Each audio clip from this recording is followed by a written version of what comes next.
Now that we have taken a look at our inspirational artist of James DeRosa, it's time for us to now begin our own process of creating a monster. So here I have one sketch done.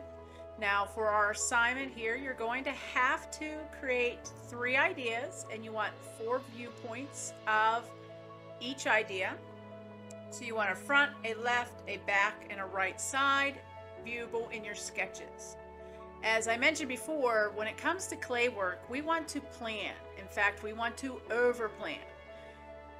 Clay, as soon as you start touching it, starts to dry out. So we want to make sure that we have every detail we possibly can worked out on paper. Does that mean it's going to go 100% perfectly smooth? Sometimes not. Sometimes, things happen. We have troubles developing an idea in clay that we had on paper, and we had to adjust things. But the more you can kind of plan out things on paper, the faster your work will go.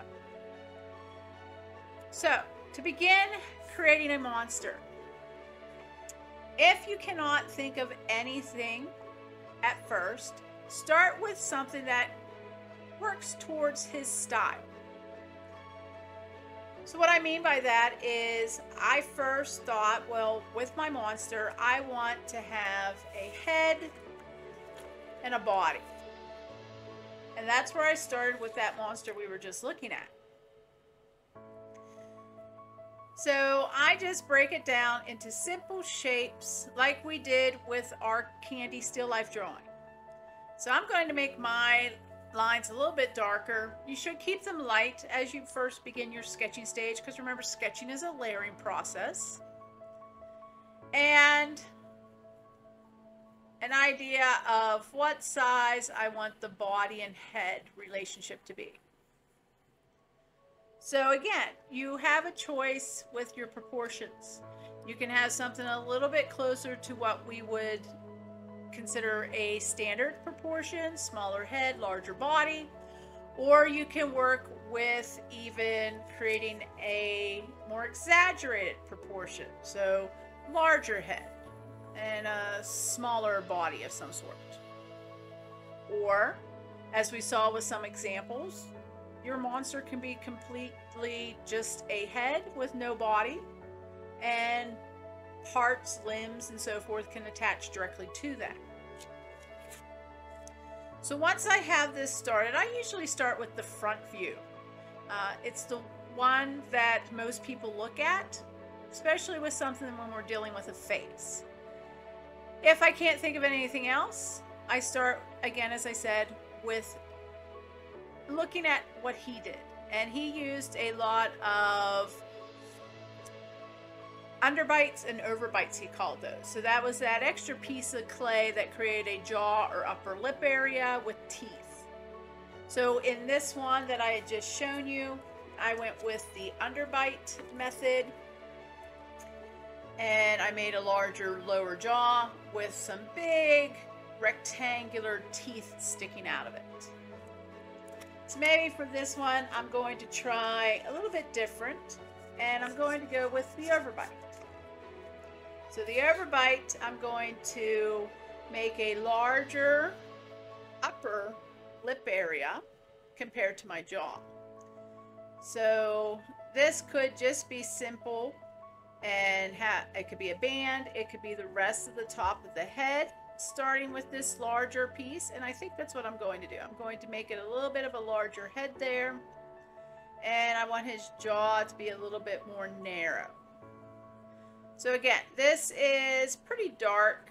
I would be a little bit lighter in my own sketching, but for it to pick up on camera, I want to darken up my lines here so you can see this a little bit better. So even just having that started, I kind of have a thought of some sort of animal with a nose shape maybe similar to this. Maybe I want to add something like that here. And again, I'm just kind of sketching things out. If it's something that works, then maybe I'll keep it. If it's something I'm not liking, then this might be a time in which I would stop, maybe go to another part of this piece of paper or somewhere else in my sketchbook and retry something. So I think I want a lip attached to that nose there. So I'm going to get rid of that line, and the rest of the lip connects to it. So I'm going to lighten these up. So this is going to be a little bit of an area where I might indent the clay to kind of get this form going, pinch the clay here. But for now, I just want a hint of this part, and that upper lip connects here. So I'm going to come up along a cheek line, and maybe I'm going to have an eyeball at the top here behind this big giant nose. And I think I want to maybe play around with some eyelids here. As we talked before, we want to add some details. I mean, it's one of the best things about clay is how much you can add small little details that just make clay so much fun. So I kind of have that going on. Again, I tend to, if I do use his underbite, overbite technique, I like big rectangular teeth. I don't know why, I just do. So I'm going to give him 5 little rectangular teeth, and I'm going to keep that jaw down here narrow. So I kind of have an idea of a head going there. So now I need to consider a body. So with that addition of those eyes up top, now the proportions are kind of almost equal. The head's about the same size as the body. So I'm going to play around with that a little bit. He's kind of looking like a dinosaur to me.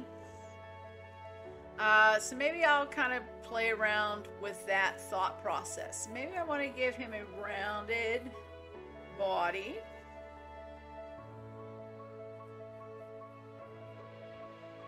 But I think maybe I'm going to give him maybe elephant-like legs. Just going to sketch something over here to the side. Now remember also, it is a more difficult process to create clay that is just standing on 2 legs. So I'm definitely going to need a tail or something back here, a 3rd leg, something that's going to be in behind it. Right now I can't see. That would definitely need to be there to help the balancing.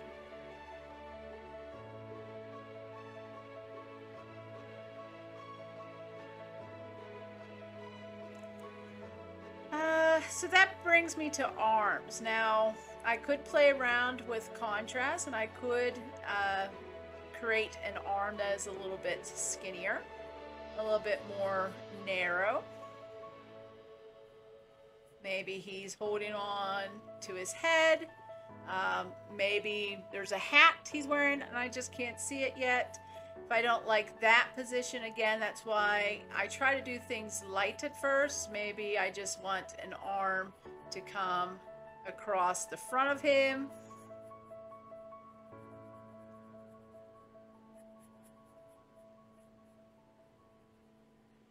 Now, if you do go with a really skinny clay, I would suggest you have more than one attachment point. So with skinny clay, I would want to limit the amount of times I would have it coming directly out and just attached to one area of a larger body of clay. As long as we're careful, things like this should be okay, but the smaller the clay piece, the more it sticks out from a main body or object source, the easier it is for it to get damaged when it's being stored. As clay dries, as we've talked about before, there's really nothing there to bond it together once that water really starts to evaporate out. Small little bumps can cause it to break off easily. So little skinny pieces are the ones that are most at risk for that. So I'd want to consider maybe arm placement. Maybe it's as simple as he has his arms just crossed over in front of him. But I have multiple ways of doing this. This is why I do encourage you to keep these first initial sketches light. So if I lighten this up so that I can barely see it, I don't know if it'll pick how much we'll pick up on camera, but then that allows me, you know, time to experiment with it. Maybe I want him to have his claws coming out towards me. And just going to represent it with some lines here first. And if I do that, then I might see maybe a little bit of an elbow dropping down. And again, so from a side point of view, which is something I'm going to have to start working on, I would again start sketching out placement, but now I got to think, you know, if this head is coming out further than the body, and if I wanted his arms, you know, his hands to come out towards me as if he's like growling at me or something, I would have to consider that more from the side point of view, and, you know, the thickness of the legs and so forth. And again, since I need a third point, is it going to be a third leg? Am I just going to add a tail here to help balance that? So these are all things you're going to have to consider when you are working with your sketches.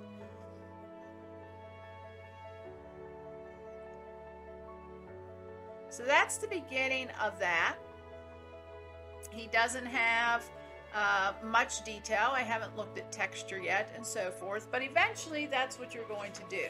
You're going to start your outline sketches, and that's something I have here with one that I was working on with another class period, in which I have labeled him the slug monster. And I've gotten to the point where on my front view I have the most detail so far. I have an idea of eyes. Again, I think I want to play around with some eyelid shapes there with it, and then I want to start considering, you know, so far he doesn't have a mouth. Does he need a mouth? Not necessarily. Does it have to be something similar to Mr. DeRosso's monster mouth? No, I can create a totally different mouth. I can take from him where some of the items he sketched out, some of them he formed with clay, and some of them he just even took a tool and drew them on. So I can easily just, you know, maybe he's a happy slug monster, so I could just easily take a tool and draw a smiley face on him. Or if I wanted a little bit more detail, maybe he's yawning, so maybe I'm going to have an open mouth here. Okay, so there's lots of things to consider when you are planning these out, but your goal is to have a complete plan. Front, left side, right side, back. What is it going to look like? How many limbs? What's the body shape? What's the proportion of head to body? What's being attached where? Start into texture details. So here I use circles because, as I mentioned in class, I like to have a kind of wart-like texture on my creatures. So I like to work with that. Anything you're going to scratch into it, press into it, you have lots of options when it comes to clay. So you're going to complete 3 ideas. Here's my first idea, my second idea. Again, it's not complete. And my third idea, which is the ice cream cone based on my previous monsters that I showed you in our PowerPoint of the 3 ice cream scoop monsters. So maybe now he's out looking for his other parts, his rest of his gang. Okay, so this definitely needs more development. I have 1 viewpoint so far. This one needs more details, and this one is what we're looking for all 3 of your ideas. Completely thought out with textures, placement of things, and so forth. Once you have this, and after our clay demonstration on our 3 build methods. And remember, you will have these handouts to look back on when we are doing this. I'm going to demonstrate coil pot. I will demonstrate pinch and slab.